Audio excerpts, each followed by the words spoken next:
తూర్పు గోదావరి జిల్లా కొమరిపాలెంలో కాల్వలో తూటు గుర్రపుడెక్క తొలగింపు పనులను ఎమ్మెల్యే నల్లమిల్లి కృష్ణారెడ్డి పరిశీలించారు.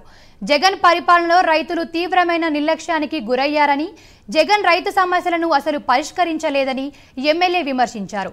జగన్ నిర్వాకం వల్ల గోదావరి డెల్టా సాగునీటి వ్యవస్థను భ్రష్టు పట్టించారని ఆయన మండిపడ్డారు. స్థానిక వైఎస్ఆర్సీపీ నాయకులు కానీ భావించడం ఆ విధంగానే రైతును చూశారు తప్పించి రైతు సమస్యలు అనేకం ఉంటాయి.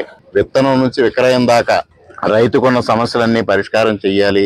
అప్పుడు మాత్రమే రైతుకి పంట పండించడం అనేది గిట్టుబాటుగా మారుతుందనే విషయాన్ని పూర్తిగా విస్మరించడం జరిగింది. మరి ఆ రోజు సాగునీటి వ్యవస్థను కానీ మురుగునీటి వ్యవస్థను కానీ పూర్తిగా భ్రష్టు పట్టించి ఏదైతే తూడు కానీ సిల్ట్ కానీ పేరుకుపోయిన నేపథ్యంలో 5 సంవత్సరాల పాటు కాలువల్ని మురుగు కాలువల్ని పూర్తిగా విస్మరించడం వలన అసలు ఇవాళ పరిస్థితి దుర్భరంగా తయారైంది.